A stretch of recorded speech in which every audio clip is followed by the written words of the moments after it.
do your thing and then come back. That's what I always wondered, like, so people bring something. I think for the 40 one, I'll probably bring 17, 15 shirts. So rotate them. No, this is the highlight It's like suits and for me. Nice thing about Virginia, I'm gonna fucking like your story done, honestly. so even though I'll have a hotel, I have to get home. That's really Even when we're in Cincinnati.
So in today's hyperdynamic threat environment, the mission of the Secret Service is clear. We cannot afford to fail. After reviewing the planning, event details, and coordination with partner agencies regarding the attempted assassination of former President Donald Trump on July 13th, our mission assurance review is nearing its completion. As I've said, this was a failure on the part of the United States Secret Service. It's important that we hold ourselves accountable for the failures of July 13th, and that we use the lessons learned to make sure that we do not have another failure like this again. The findings of the Mission Assurance Review have prompted the Secret Service to move into the accountability phase of this process. The Office of Professional Responsibility and the Office of Integrity are reviewing the findings. And as a result of these failures, what has become clear to me is we need a shift in paradigm in how we conduct our protective operations. As was demonstrated on Sunday in West Palm Beach, the threat level is evolving and requires this paradigm shift. But here are some of the findings from this Mission Assurance Review. With respect to command and control of the site in Butler, Pennsylvania, the Secret Service has the main responsibility of building the site plan. We cannot abdicate or defer our responsibilities to others. Advanced team personnel have an obligation to ensure that each site meets the protective requirements and principles of Secret Service methodologies. The Secret Service did not give clear guidance or direction to our local law enforcement partners. There were communication deficiencies between law enforcement personnel at the site. For example, the Secret Service did not co-locate its security room with local law enforcement. There was an over-reliance on mobile devices, resulting in information being siloed. For example, at approximately 1810 local time, Secret Service informed personnel that local police were addressing an issue at the 3 o'clock of the outer perimeter. At approximately 1810 local time, via phone call, the Secret Service security room calls the counter-sniper response agent reporting an individual on the roof of the AGR building. That vital piece of information was not relayed over the Secret Service radio network. At approximately 18:10 and 54 seconds, verified through body camera footage of local law enforcement, officers confront the assailant on the roof of the AGR building. At 18:11:05, via phone call, the site agent calls the assistant site agent to find out what exactly is going on at the 3 o'clock, and during that call, shots ring out. At 18:11:32, verified through body camera footage, the first series of shots are fired by the assailant. At 18:11:36, again verified through body camera footage, a second series of shots are fired by the assailant. At 18:11:47, through body camera footage, Secret Service counter-snipers neutralized the threat. With respect to diligence, line-of-sight issues were acknowledged, but not properly mitigated. Issues were encountered the day of the visit with respect to line-of-sight concerns, but they were not escalated to supervisors. While some members of the advance team were very diligent, there was complacency on the part of others that led to a breach of security protocols. With respect to accountability, the Mission Assurance Review has identified deficiencies in the advanced planning and its implementation by Secret Service personnel. These employees will be held accountable, and this agency has among the most robust table of penalties in the entirety of the federal government. And these penalties will be administered according to our disciplinary process. But due to federal regulations, I cannot get into personnel matters as they are proceeding. With respect to a paradigm shift, we're at a pivotal moment in the history of the Secret Service and at a pivotal moment in the history of our country. And I've directed that the Secret Service embark on a significant paradigm shift that will redefine how we conduct protective operations. What occurred on Sunday demonstrates that the threat environment in which the Secret Service operates is tremendous and under constant threat. and we've been in this heightened and increasingly dynamic threat environment since July 13th. This reality has necessitated that we significantly increase our protective footprint, and we've already begun to do so following the events of July 13th.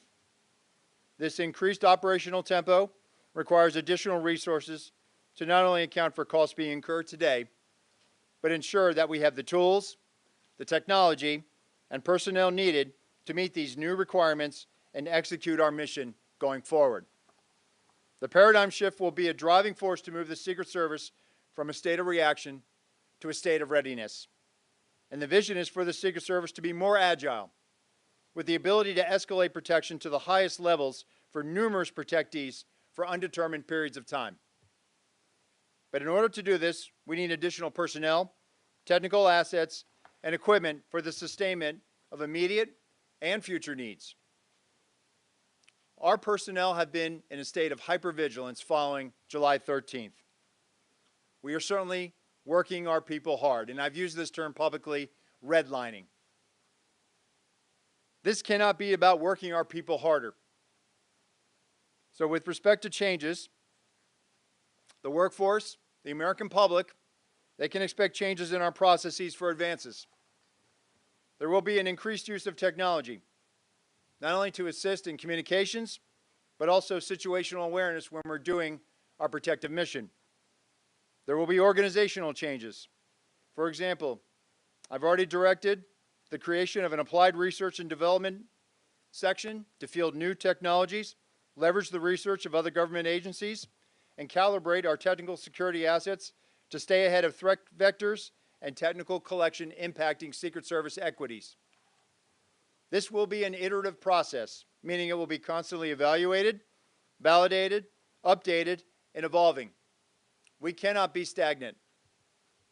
And we must be weaned off the reliance of partners within DHS to assist us during high operational times. The Secret Service should be self-reliant outside of national special security events. However, we recognize that we will always need assistance from our partners within the Department of Homeland Security and our partners at the Department of Defense. And I want to take this moment now also to thank our workforce.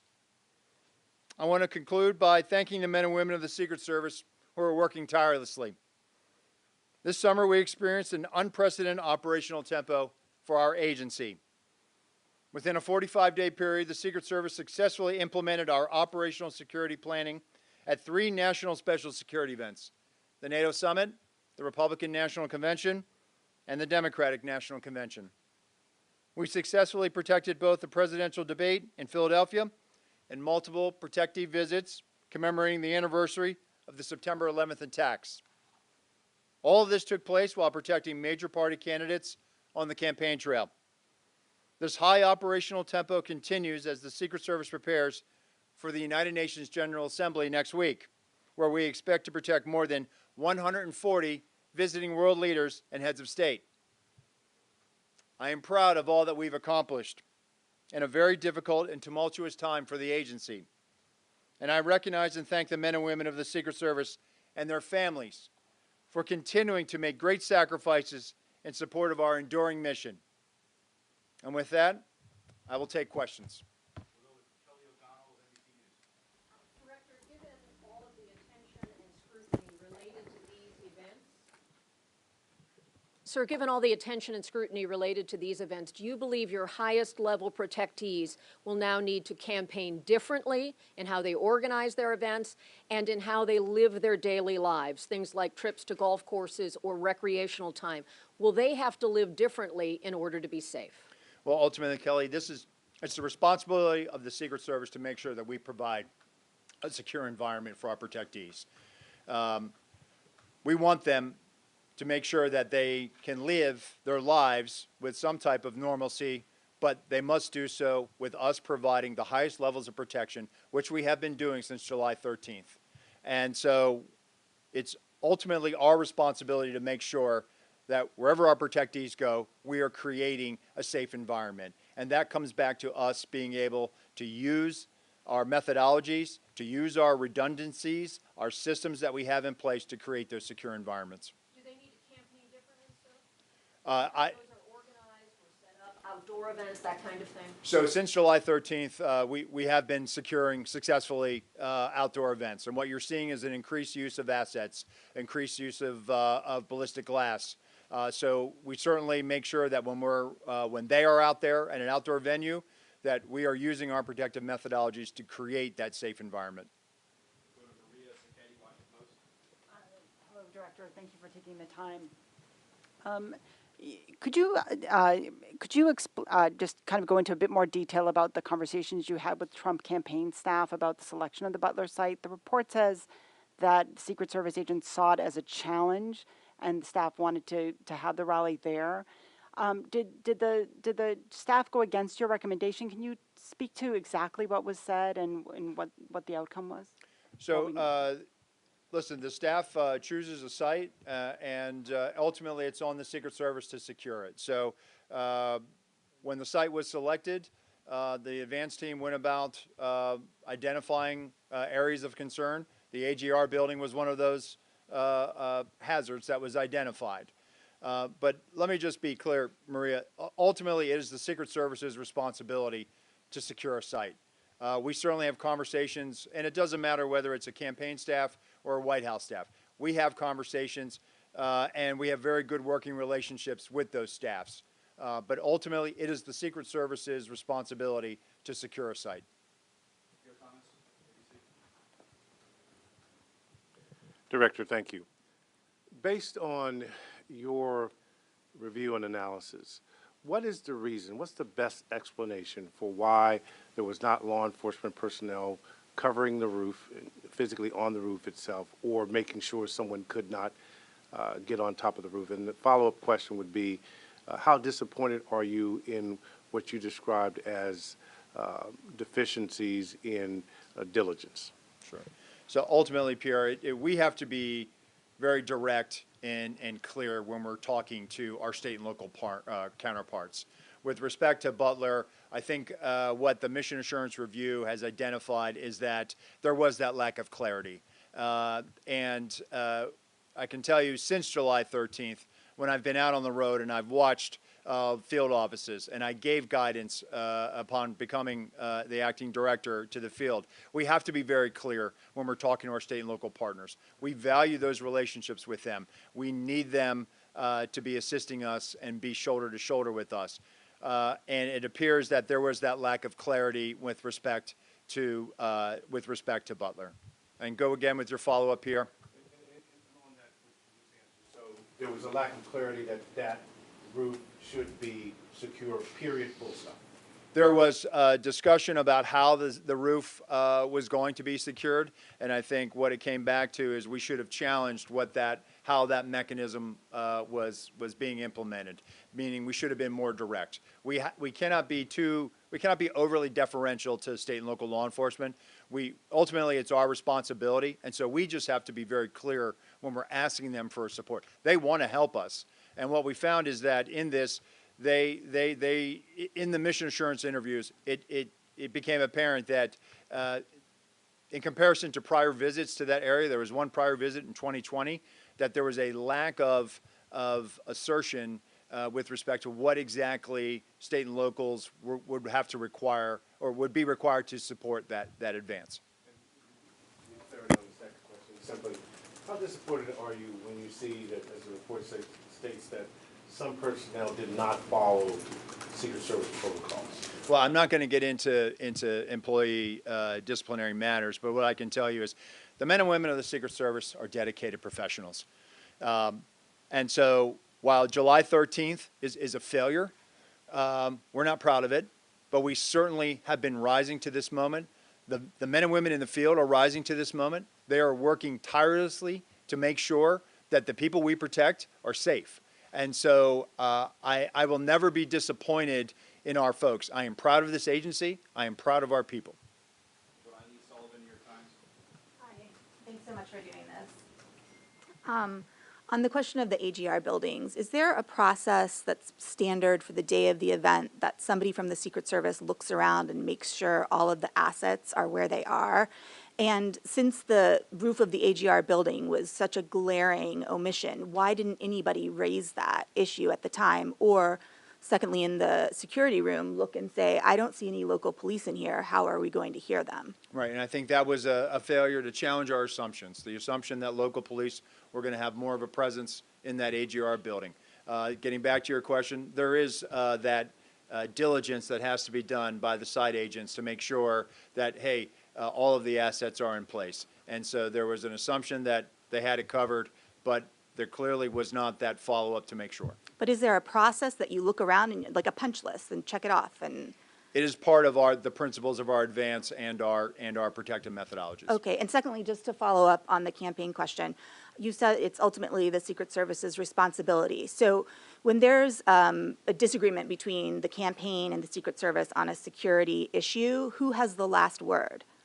So it's not about disagreement, it's about a negotiation. They certainly don't want any harm to come to their principal, and so they respect us. And so usually what it boils down to is escalating it up to a supervisor and a senior staff level. What I can tell you is that if there were discrepancies, and there were, regarding how the site was supposed to have been secured, how supervisors were briefed, and supervisors reported in their mission assurance interviews that they envisioned harder assets to be able to secure that line of sight, to be able to mitigate anything that might have been looking in or would have created an openness on the site at the Butler Farm Show.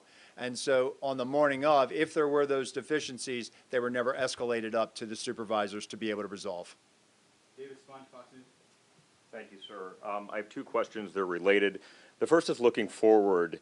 The House just voted within the last couple of hours unanimously from those that were present in the chamber to give presidential candidates the exact same Secret Service protection as sitting presidents. My first question is, can you handle that? We've been doing that since July 13th, David. So what is the purpose of the bill? I don't know. You'd have to ask members of Congress that. What I can tell you is that when I say the highest levels of Secret Service protection, the former president is getting tactical assets. He's getting everything that the former president, that the current president has with respect to Secret Service assets. And that was my second question. Can you explain that former President Trump is getting the same protection as President Biden and Vice President Harris? Because a lot of members of Congress on Capitol Hill are skeptical about that. There's a lot of talk saying clearly he didn't have the same protection because if he did, the golf course would have been secure in West Palm Beach. Can you tell people what's going on with that? So with respect to West Palm Beach, what I can tell you without getting into our TTPs, our techniques, our tactics, our procedures, what I can tell you is that on that day there were counter-sniper elements that were present with the former president on the golf course in proximity. There was an entire counter-assault team that was there in proximity. There was also a jump team in proximity. The advance agent who was part of the first element, whose goal was to sweep ahead, did his job. That young man is a very young agent, early in his career. His vigilance, his reaction is exactly how we trained and exactly what we want our personnel to do. He identified a threat, an individual with a long gun, and he made swift decisions and took a swift action to be able to mitigate that. No shot was fired at the former president. The former president was not exposed to where he was on the golf course. And what I've said, and I said this Monday, that the procedures work, the redundancies work, so that high level of protection is working. Nicole Skanga, CBS. Acting Director, thank you very much for doing this. Two questions, just one on West Palm Beach. The busy public road that is adjacent to that sixth hole where the suspect was hiding is a well-known blind spot on that specific golf course. Why did no one within the U.S. Secret Service sweep behind that fence line for threats? They were sweeping ahead, Nicole. So what I just explained is that that lead element was going ahead sweeping. But was there anyone behind the fence where the road was sweeping there to see if anyone was in the bushes? Having been there and seen the vantage point, whether they were on the public side or the private side, the bottom line is the individual was detected. On Butler, you testified before Congress that all assets requested for the Butler rally by Trump's detail were approved. But there are Secret Service assets that may have prevented the tragedy on July 13th, most notably a counter-assault advance team that would have surveyed the site ahead of time or enhanced counter-drone protection. that might have prevented the tragedy. Were those specific assets requested by Trump's detail? If they were they denied? And if they weren't, why weren't they requested? So the counter-assault team had an element that was there that had embedded with local law enforcement, so we had tactical elements in place. The counter-assault team leader that day had been in direct contact in the days leading up to July 13th with those tactical elements. But just to be clear, did the Trump detail ask for any additional resources that were denied by the Secret Service? So based on the information I have right now, the asset request, all of those assets that were asked for were approved. And so what we're looking at now is, were there any additional ones that came in through other channels? But what I can tell you, based on the information I have now, the assets were approved. We'll go to Holmes or CNN.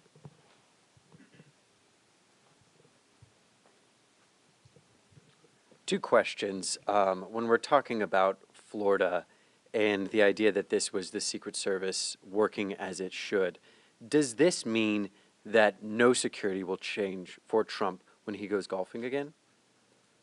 Well, I think what we try to do, Holmes, after every incident, we look at it. What could we have done better? We look at everything. And it doesn't matter whether there's a critical incident that occurs. So we are looking and we're reevaluating to look at, do we need? I've had conversations with Sheriff Bradshaw in Palm Beach County. And so I will leave it to the local field office to carry on those conversations about making changes. That's where I'll leave that. And then on Butler, if we can drill down on the specific timeline a little bit, at 6:08, we know that a local radio call went out that a man was on the roof. Now, my understanding is that the state police were in a separate area with locals, and their job was to communicate any local chatter to the Secret Service. Why was that 6:08 radio call not communicated to Secret Service, or was it by the state police? So the information I have is that we had a member of the Pennsylvania State Police in our security room, and that's what spurs that phone call to the counter sniper response agent at 1810. And so the state police never communicated a local radio call at 6:08 to the What I'm Secret saying Service. is that the personnel that was in the security room passed that information, and that triggers the 1810 phone call. Okay. We'll go to Rebecca Beach with the Hill.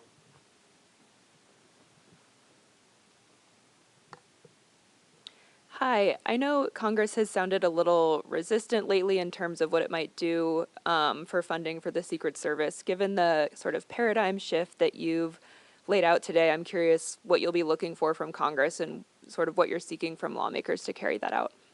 We've been briefing, we've been providing information.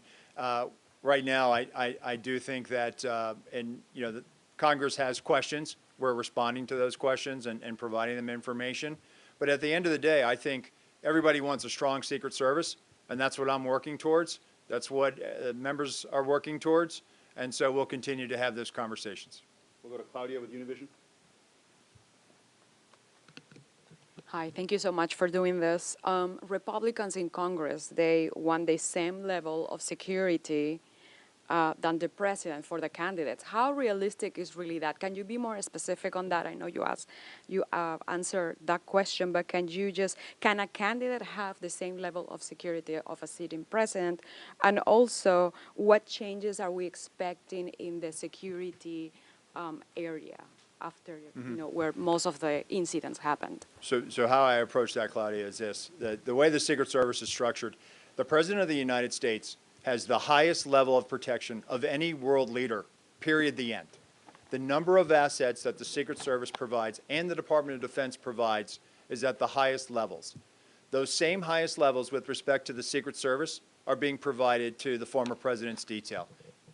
And so when it comes to maintaining this, where we are at right now is we have finite resources. The way we are structured with some of our classified assets, with some of our personnel, and with some of the president, we've now expanded that to include the former president. And so while we can do this, it is certainly, we are burning through a lot of assets and resources.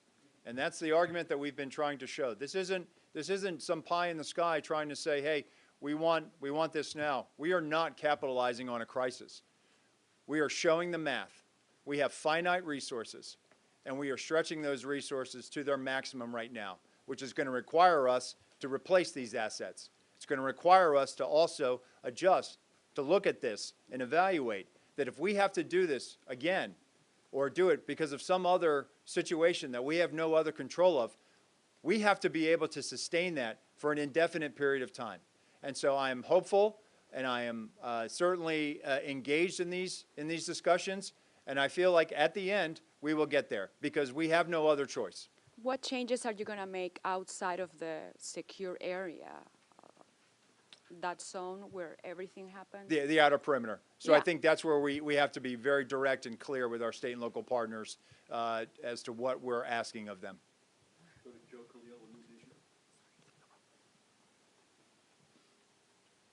Thank you, Acting Director.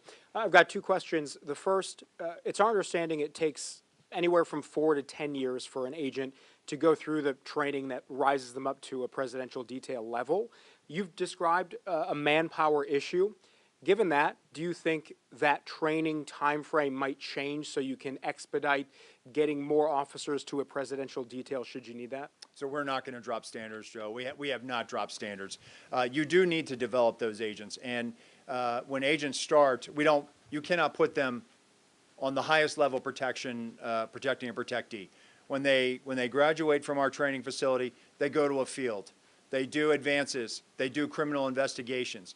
The importance of having that what we call phase one, that's where those agents that are doing federal investigations, that are interfacing with local law enforcement, those are skills that they learn. Analytic skills, how to conduct a federal investigation, how to interact with a U.S. attorney, how to interact with a state or local agency. And all the while they're doing that, they're also popping in and out doing protection, whether they're doing it in New York City for a United Nations General Assembly, or they're doing in advance for a visiting head of state or a world leader that comes into their field office district.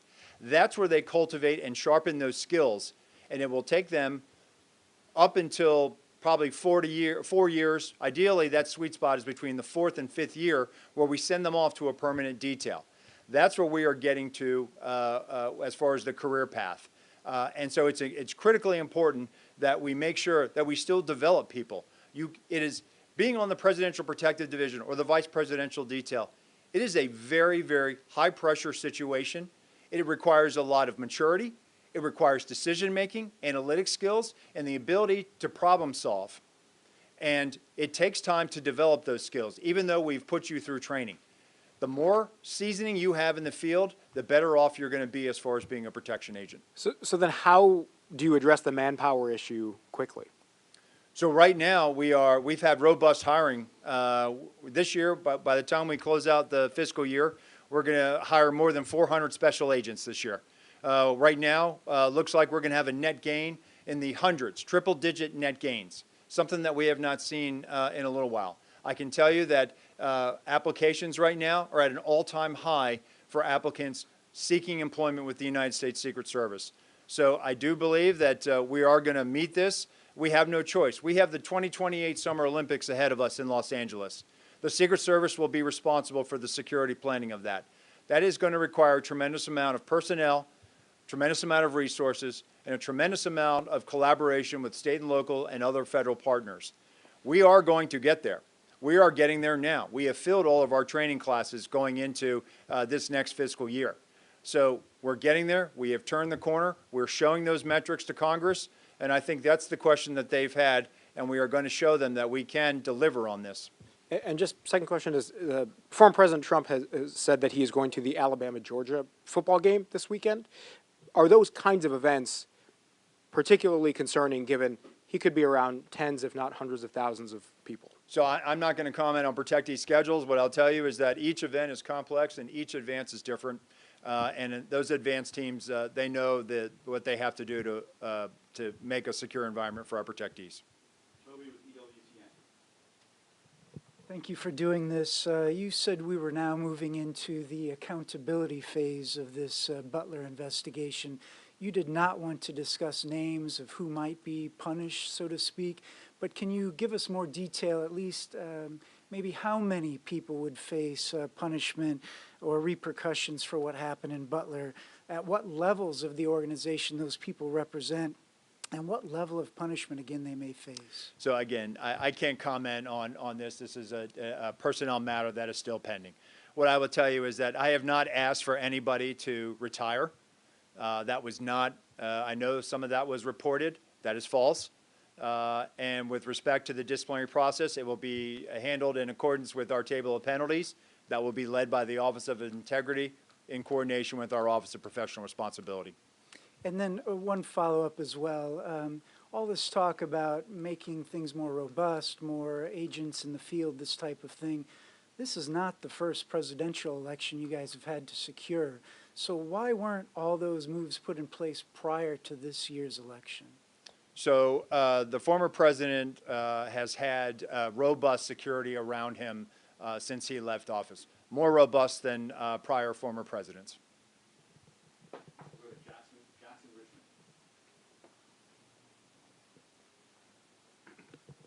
Thank you, Acting Director Rowe. Jackson Richmond, Epoch Times. Has security been adjusted or increased following the Florida attempted assassination attempt? After all, according to Congressman Matt Gaetz, a DHS official has warned that there are 5 assassination teams targeting former President Trump. The official warned that there isn't enough protection to deal with that level of threat. Are you aware of this assessment, and what is the Secret Service doing to respond? So I will tell you, as I mentioned earlier, we, of course, are evaluating coming out of West Palm Beach, and we're having those conversations with state and locals. I'm not going to talk about unnamed sourcing or the report you mentioned. I'm not familiar with that. And local law enforcement doesn't have the same training that Secret Service agents do. Will the Secret Service be training local law enforcement ahead of events as to prevent another Butler? So right now we're actually having some very good discussions with the Federal Law Enforcement Training Center about developing a curriculum to assist our state and local partners. And you know what I'll say is some of the things that we've been talking about. Our state and local partners, and I know people have said they're not trained like the Secret Service. Men and women of law enforcement protect their communities every day. They understand how to handle a crisis situation. They understand how to respond to a violent felony in progress. They know what their jobs are. We certainly, when we ask them and enlist their assistance, we're relying on them. So I think it's important that we always try to give back to them, whether it's through training or forensic support or investigative support. And so one of the things that we're contemplating now is partnering with the Federal Law Enforcement Training Center to develop not only a law enforcement guide, but also develop a training curriculum through FLETC with a cadre of Secret Service personnel to be able to train them in the principles of advance. And that will only help them when dignitaries come to their district, or perhaps if they're protecting a mayor or a locally elected official. So we're all about giving back to them. Next month, we're going to unveil a guide on how to come up with a multidisciplinary threat assessment team that's going to be led by our National Threat Assessment Center. So we are very, very in tune with what our state and local partners, how they support us, and we're constantly evaluating what we can do to not only bolster those relationships, but give back to them. Thank you. Sadie Gurman, Wall Street Journal. Wow, you guys have covered a lot of ground with your questions.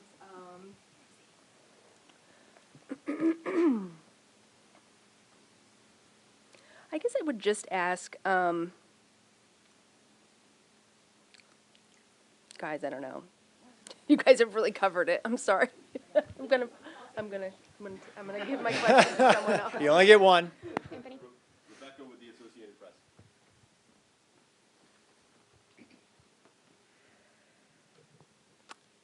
I'm going to go back to the line of sight issues and the roof issues. Can you just lay out very clearly who was responsible for security on those roofs? Was it the locals? What was the plan and how did it fail? And then also secondly, you keep talking about a paradigm shift, but what does that mean? Can you kind of detail what you mean by that? So with respect to the AGR building, and that's where you're going for, right? When we construct a site, not only are we worried about who can get into a site, but also who can look into that site. So there should have been clear direction about what we needed done at the AGR building. That was discussed during the advance, but I think there was a lack of follow through based on the information I have now and what I'm seeing. There should have been better follow through in some aspects of that, about access control to that property, about access control to the collateral property of the AGR building. And so it was about not giving the state and locals clearer direction on what we needed done. With respect to the paradigm shift, this is about looking at the organization holistically. For example, the communications issue. Communications were problematic. And I think where I'm looking at is we need to have communications that are more closely aligned to the operations. And so coming out of July 13th, what I've seen and the direction I gave is we have to be very efficient with where we're putting our security rooms.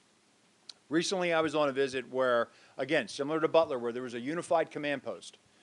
Just as there was in Butler, there was one at this location, where not only did you have emergency services insofar as fire life safety, but you had emergency management officials. You had the highway patrol and the state police in that room.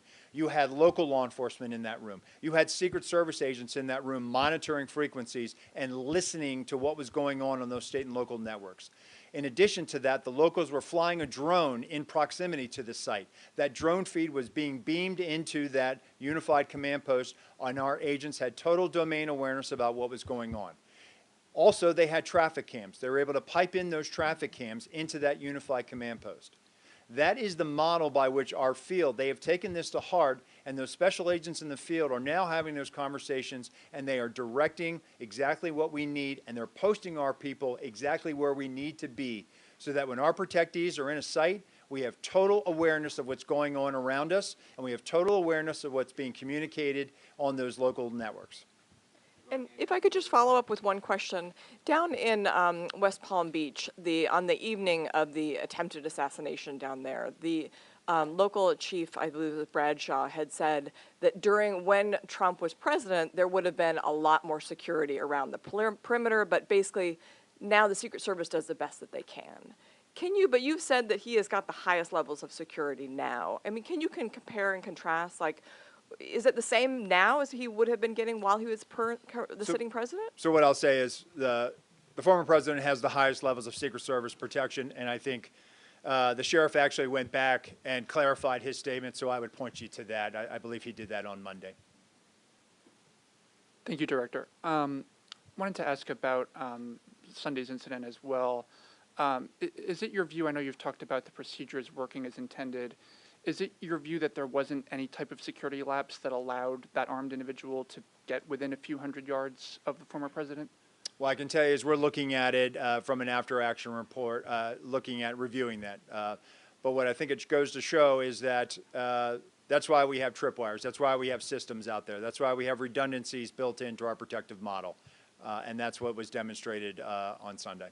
And in terms of the report, I mean, what specifically will be different on the ground now? For instance, are you mandating that command posts have both Secret Service and local law enforcement in them? Will law enforcement have to communicate on the same frequencies? Are there any sort of practical changes that you've made that are in effect, based on the report? Yeah, so security room location, right, being where local law enforcement is, right?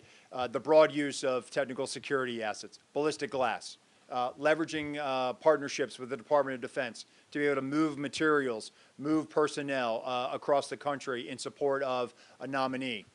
So those are things that we've been doing post July 14th, and those are things that are going to probably be in existence in perpetuity moving forward.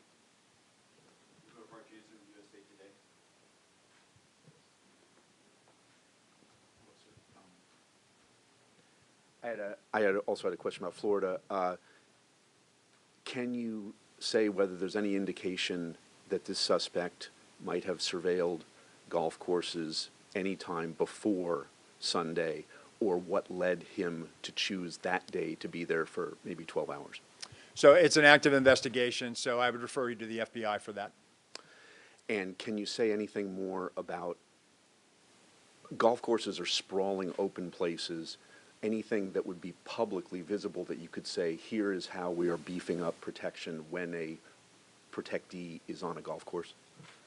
So again, what I've said, and I'll continue to do this, and I have to be very mindful of our techniques, our tactics, and our procedures. It is probably not good to continuously not only talk about Secret Service procedures, because we're telegraphing to adversaries. We're telegraphing to people who probably would intend to do harm to our protectees. But what I will tell you is that our model, our protective model, it consists of multiple layers and redundancies. The outer, the middle, the inner, those are the layers. And then we have redundancies built into that. And so with respect to golf courses or any open venue, we apply those methodologies. Ellen Gilmer with Bloomberg will be next. Thanks, Acting Director.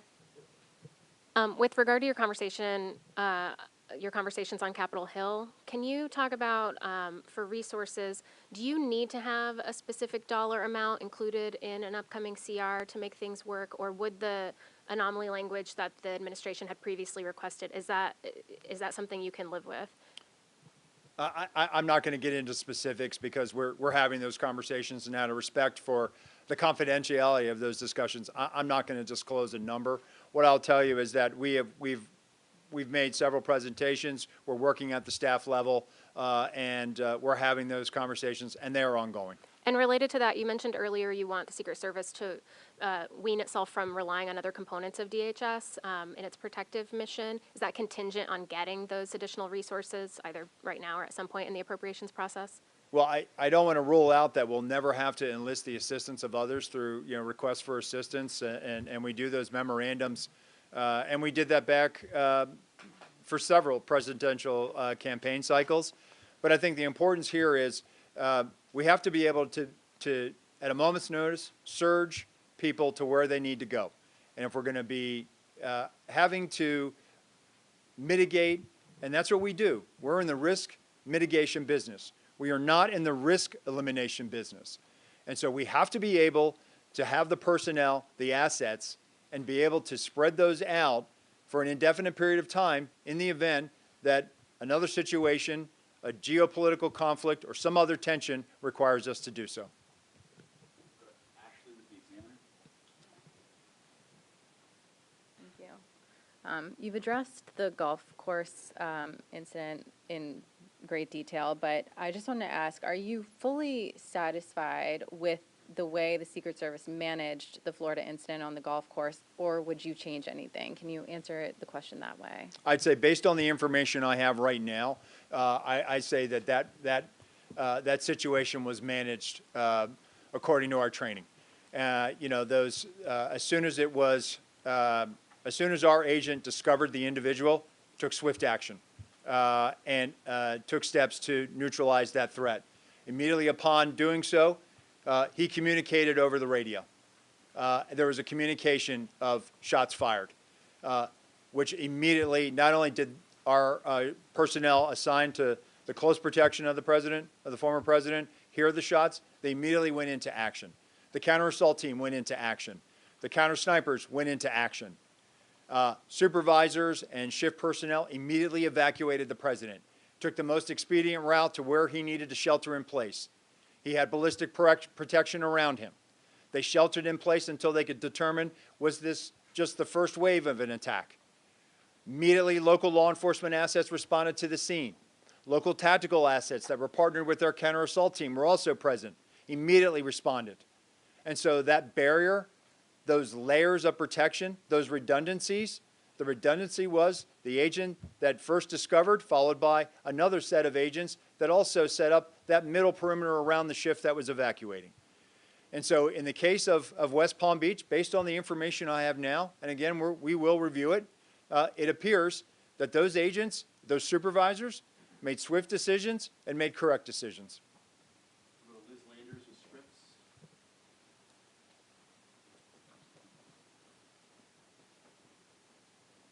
Thank you.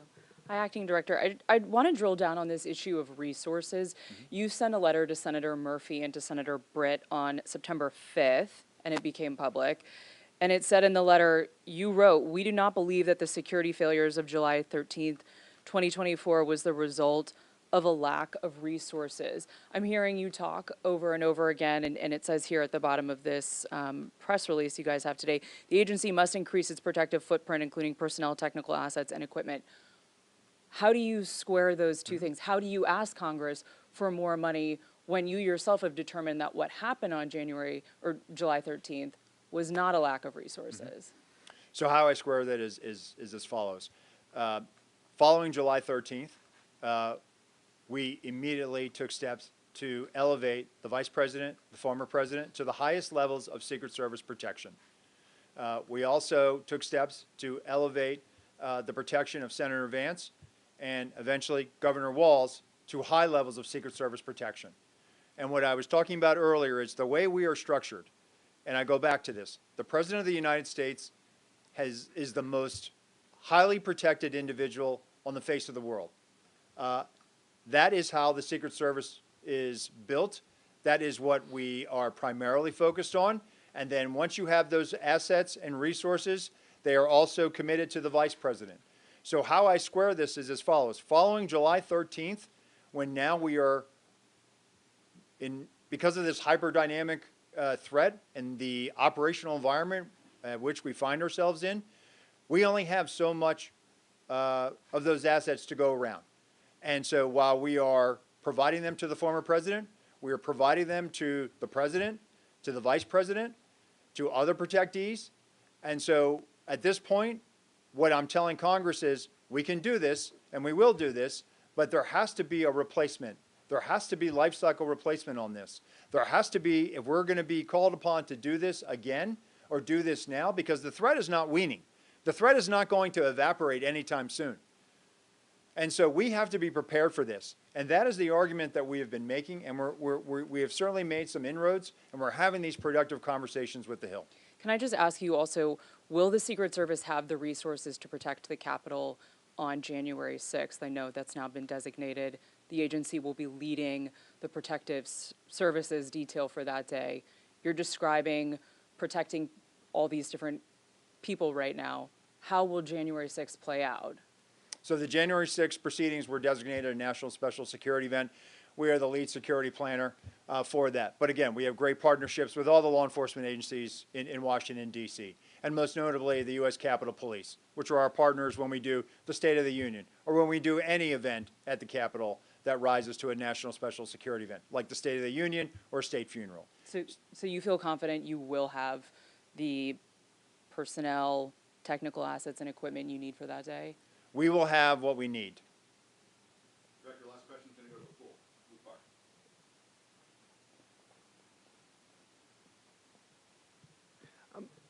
Do you think that by Congress legislating the protective detail regulations, do you think that is helpful in terms of being able to staff up or staff down the agency when you need? So I have not done an analysis of the legislation. I assume it's pretty direct. But look, as I stated, I'm sure Congress wants to make sure that the Secret Service is strong. I don't know the intentions behind this piece of legislation, but what I'll just point back to, coming out of Butler, coming out of July 13th, we've been providing the highest levels of Secret Service protection to the former president. Thank you. All right, thank you, everyone.